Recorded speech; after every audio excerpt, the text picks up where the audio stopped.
Also, although the caffeine had its old Mylar bag problems, when purchased it was pure synthetic caffeine.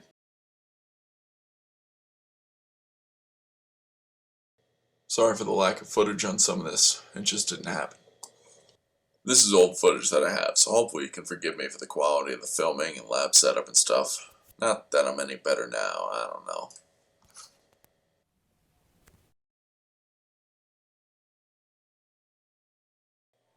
This is the flask everything started in. It was then decanted into this flask, which is on the hot plate, and that is recrystallized caffeine on the flask.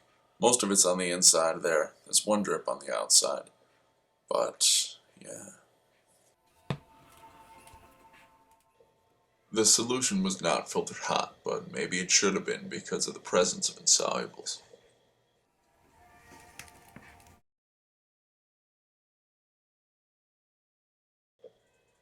Unfortunately, I don't have the timestamps for any of these clips recorded, but I believe this may be several minutes after heating was stopped.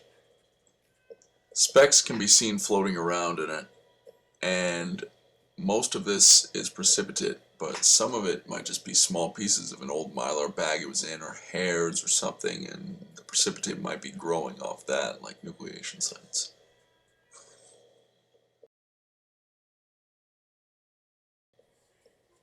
This is the 125 ml flask everything started in, just maybe after 15 to 30 more minutes of cooling in the air. I don't know exactly, no timestamps on any of this stuff.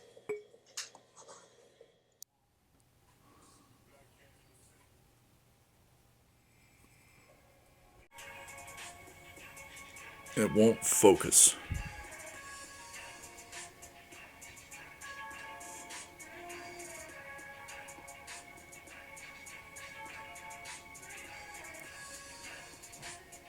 Do you see it?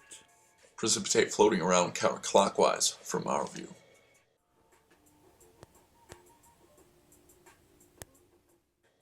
So as far as why I transferred the solution from the 125 ml flask to the 50 ml flask, I don't know. But I think the result ended up looking kinda cool.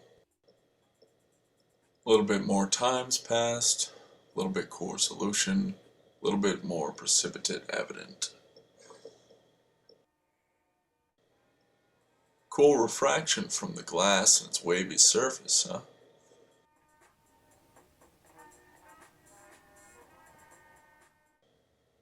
I would guess this is about 30 to 45 minutes after heating was stopped, and this is about the point when the solution becomes cloudy with precipitate and kind of acts like a snow globe.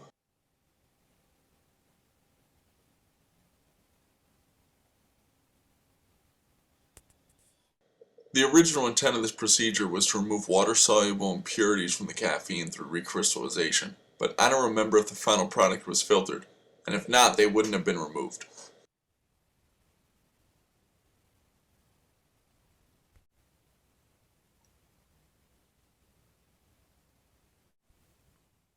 The solution is getting rather thick.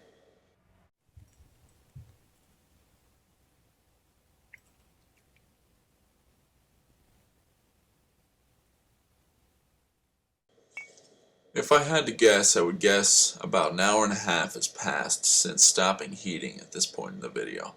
But again, I could be totally wrong about that. I believe the original solution was too concentrated for effective purification by recrystallization. Caffeine crystallized on the neck of the flask because of the swirling. Solution evaporated on it, and potentially already precipitated caffeine adhered to the surface as well. The overlapping needle-like caffeine crystals hold on to the water kind of like it's a sponge, although it doesn't bounce back. If you poke it with a glass stirring rod, it will leak a little of the solution. I believe this point was about 2 to 3 hours after the heating was stopped. I once attempted a similar experiment in a drinking glass as a beaker substitute, then let the final contents dry, which took a while, probably about a week, and then attempted to knock the solid chunk out whole, and what I got was similar in texture to a cuttlefish or cuttlebone, what you'd give a parakeet or a parrot. I hope you enjoyed.